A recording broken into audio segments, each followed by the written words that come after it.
السلام علیکم ورحمۃ اللہ وبرکاتہ۔ فرعون کا حضرت موسیٰ علیہ السلام کے قتل کا ارادہ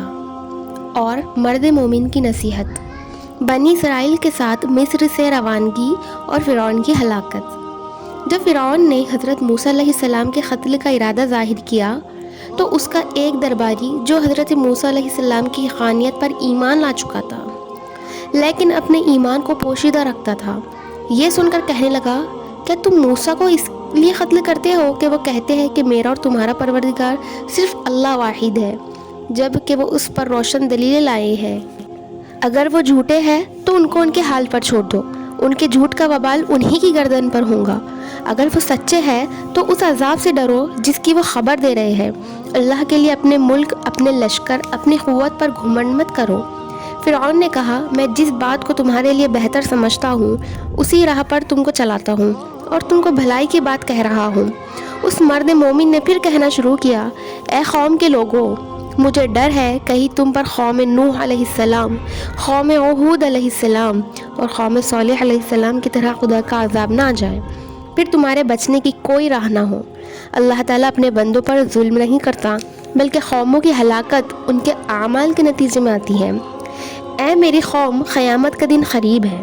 وہ ایسا سخت ہوگا کہ کوئی کس کا پرسان حال نہ ہوگا، سب ایک دوسرے کو مدد کے لیے پکاریں گے مگر کوئی مدد کرنے والا نہ ہوگا۔ جو دنیا میں جگری دوست ہے وہ دشمن ہو جائیں گے، مگر جو خدا سے ڈرتے ہیں، آخرت کا یقین رکھتے ہیں،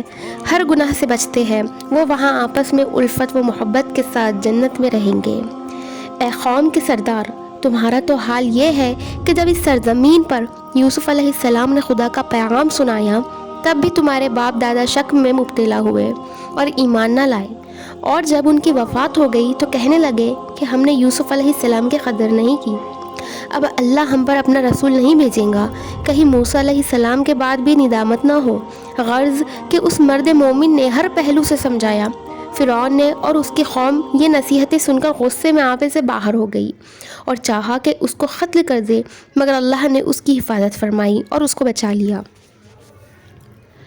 خدا تعالیٰ کی عطا کی ہوئی سلطنت کے غرور میں وہ خدا سے قریب ہونے کے بجائے بہت دور اس مالک حقیقی کا احسان ماننے کے بجائے ناشکری، اس ایک اللہ کی اطاعت کے بجائے بغاوت اور سرکشی پر آمدہ تھا، حتیٰ کہ اپنے ہی کو کہتا تھا، انا ربکم الاعلی، میں ہی تمہارا سب سے بڑا رب ہوں۔ اللہ تعالیٰ نے اس کے غرور کو جادوگروں اور بنی اسرائیل کے ایمان کے ذریعے توڑا، پھر مرد مومن کی استقامت کے ذریعے توڑا، پھر اس کے ساتھ زندگی گزارنے والی اس کی شریکہ حیات، اس پر جان نثار کرنے والی بیوی حضرت آسیہ کو ایمان عطا فرما کر اس کے خدائی کے بت کو چور چور کر دیا۔ حضرت آسیہ کے ایمان سے فرعون گویا بالکل پاگل ہی ہو گیا۔ اس نے حضرت آسیہ پر طرح طرح کے مظالم ڈھانا شروع کر دیے، ان کے ہاتھ پاؤں باندھ کر سینے پر بھاری پتھر رکھ دیتا تاکہ ہل نہ سکے۔ وہ دعا کرتی کہ اے اللہ، اپنے پاس جنت میں مجھے ٹھکانہ عطا فرما اور فرعون کے شر سے اور اس کی نافرمانی کی نحوست سے نجات عطا فرما، اور کافروں ظالموں کے ظاہری باطنی نقصان سے میری حفاظت فرما۔ ایک مرتبہ فرعون نے حکم دیا کہ اوپر سے بھاری پتھر گرا کر انہیں ہلاک کر دیا جائے۔ جب چھت سے پتھر گرایا گیا تو انہوں نے اللہ سے دعا کی کہ وہ پتھر ان تک پہنچنے سے پہلے فرشتے نے روح قبض کر لی اور پتھر ان کے بے جان جسم پر گرا۔ اب فرعون کے حکم سے بنی اسرائیل کے بچے قتل کیے جانے لگے، موسیٰ علیہ السلام کو ذلیل و رسوا کیا جانے لگا اور بنی اسرائیل کو طرح طرح سے ستایا جانے لگا۔ حضرت موسیٰ علیہ السلام پر وحی آئی کہ فرعون سے کہہ دو کہ اگر تمہارا یہی حال رہا تو عنقریب خدا کا عذاب تم پر نازل ہوگا، لیکن فرعون نے اس پر بھی دھیان نہ دیا تو عذاب کا سلسلہ شروع ہو گیا، اور جب عذاب آتا تو فرعون اس کی قوم پریشان ہو کر موسیٰ علیہ السلام سے وعدہ کرتی کہ آپ اپنے رب سے دعا کر دیں، اگر یہ عذاب ہٹ جائے تو ہم آپ پر ایمان لائیں گے۔ موسیٰ علیہ السلام کی دعا سے عذاب ہٹ جاتا تو پھر ایمان سے انکار کر دیتے، پھر تھوڑا وقت گزرنے نہ پاتا کہ دوسرا عذاب آ جاتا تو پھر اسی طرح کہنا شروع کر دیتے۔ اس طرح فرعونیوں پر خدا کی طرف سے کئی نشانیاں بشکل عذاب آئے اور بار بار فرعون کو مہلت ملتی رہی، مثلاً قحط کا عذاب آیا، بھوک مری پھیلی، دریائے نیل خدا کے حکم سے خوش ہو گیا، مصر کی سرسبزی و شادابی کا دار و مدار دریائے نیل پر ہی تھا، لہٰذا کھیت و باغات سوکھ گئے۔ پھر فرعونیوں کی فریاد پر موسیٰ علیہ السلام کی دعا سے وہ عذاب ہٹ گیا، لیکن ایمان نہ لانے پر طوفان اور بارش کا عذاب آیا کہ پانی تمام کھیتوں اور گھروں میں بھر گیا کہ بیٹھنے سونے کی جگہ باقی نہ رہی، رات بھر کھڑے ہو کر گزار دیتے۔ پھر مہلت دینے کے بعد ٹڈی کا عذاب آیا جس نے تیار کھیتوں اور باغات کا صفایا کر دیا۔ پھر اس کے بعد جوؤں کا عذاب آیا، یہ ایسے کیڑے تھے جو بدن اور بالوں میں تھے اور کپڑوں میں بھی تھے، سارا جسم اور سر کھجاتے ہاتھ شل ہو گئے، جسم زخمی ہو گئے، مارتے مارتے ناخن گھس گئے، اناج اور پھلوں میں بھی، کھانے پینے کی چیزوں میں اور جانوروں میں بھی لگ گئے تھے۔ پھر اس کے بعد مینڈک کا عذاب اسی طرح آیا کہ ہر چیز میں مینڈک پڑ گئے، حتیٰ کہ ان کا سونا اٹھنا بیٹھنا مشکل ہو گیا، کہیں کھانے میں کود رہے ہیں تو کہیں پانی میں ڈبکیاں مار رہے ہیں، کہیں بستروں پر ہر طرف سے قبضہ کیے ہوئے ہیں کہ سو بھی نہیں سکتے، اگر جگہ صاف کر کے سو گئے تو کروٹ بدل نہیں سکتے، کہیں اوپر کود رہے ہیں، کہیں ناک پر بیٹھ رہے ہیں، ہر گھر میں ہزاروں کی تعداد میں پیدا ہوتے۔ خون کا عذاب آیا، ہر چیز خون ہو جاتی، حتیٰ کہ دریائے نیل کا پانی خون کی طرح بہنے لگا۔ اس طرح پے در پہ کئی عذاب آئے، لیکن فرعون اور اس کی قوم کو نہ ایمان لانا تھا نہ لائے، اور بنی اسرائیل کا یہ حال تھا کہ فرعونیوں کے ہر قسم کے مظالم کے باوجود اپنے نبی کی تعلیم کے مطابق اللہ پر یقین رکھتے ہوئے اپنے گھروں میں نماز کا اہتمام کرتے، دعائیں مانگتے رہے، اس لیے کہ مسجد بنانے کی اجازت نہیں تھی۔ جب بنی اسرائیل نے اپنا ایمان اور عمل صحیح کر لیا تو اللہ تعالیٰ نے ان کی مدد کا فیصلہ فرمایا۔ حضرت موسیٰ علیہ السلام کو حکم دیا کہ راتوں رات بنی اسرائیل کو لے کر مصر سے نکل جاؤ۔ موسیٰ علیہ السلام بنی اسرائیل کو لے کر بیت المقدس کی جانب روانہ ہو گئے، لیکن خدا کی مشیت ایسی کہ رات میں راستہ بھٹک گئے اور مشرق میں بحر احمر، جسے بحر قلزم بھی کہتے ہیں، اس کی طرف رخ ہو گیا۔ سرخ سمندر موجیں مارتا ہوا بنی اسرائیل کی نگاہوں کے سامنے تھا، اور پیچھے مڑ کر دیکھا تو فرعونیوں کا بے پناہ لشکر گرداتا ہوا تیزی سے بڑھا آ رہا تھا۔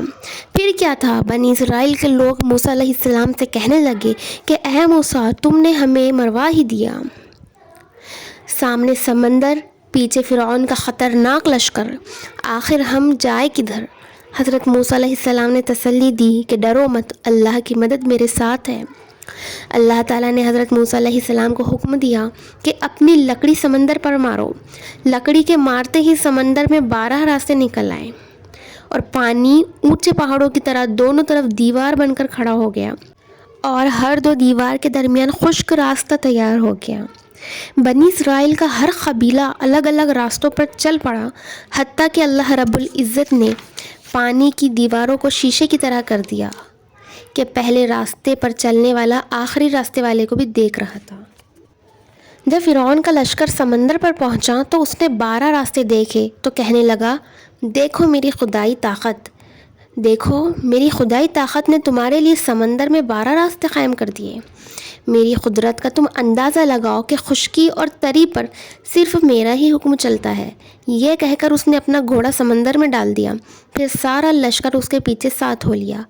ادھر بنی اسرائیل کا ایک ایک آدمی جب سمندر پار کر گیا اور فرعون اپنے پورے لشکر کے ساتھ 20 سمندر تک پہنچا تھا کہ حکم الہی ہوا کہ پانی پھر اپنی اصلی حالت پر آ جائے۔ دیکھتے دیکھتے پورا لشکر سمندر کی تہوں میں غرق ہو گیا، اوپر بھی نہیں تھے کہ تیر کر نکل جاتے۔ فرعون نے جب دیکھا کہ عذاب کے فرشتے اس کی نگاہوں کے سامنے کھڑے ہیں تو اب اس نے پہلے کی طرح پھر کہا کہ اب تو وعدہ نہیں بلکہ موسیٰ اور بنی اسرائیل کے رب پر ایمان لایا۔ لیکن اب چونکہ آخرت کا عذاب دیکھنے کے بعد ایمان کا وقت نکل چکا تھا، اس وقت کسی کا ایمان معتبر نہیں، اس وقت کی توبہ قبول نہیں ہوتی۔ اس لیے حضرت جبرائیل علیہ السلام نے سمندر کا کیچڑ اٹھا کر اس کے منہ میں بھر دیا اور فرمایا کہ اب ایمان لاتا ہے؟ اس کے پہلے اللہ تعالیٰ نے تجھے کتنی مرتبہ موقع دیا، لیکن تو نافرمانی اور بغاوت پر ہی تلا رہا۔ ہائے افسوس، تب فرعون کی خدائی پر کہ اتنے بڑے ملک کا مالک اسے اپنے ملک میں دفن ہونے کے لیے 2 گز زمین بھی میسر نہ ہوئی، اور تو اور سمندر نے بھی اس کی گندگی کو قبول نہ کیا،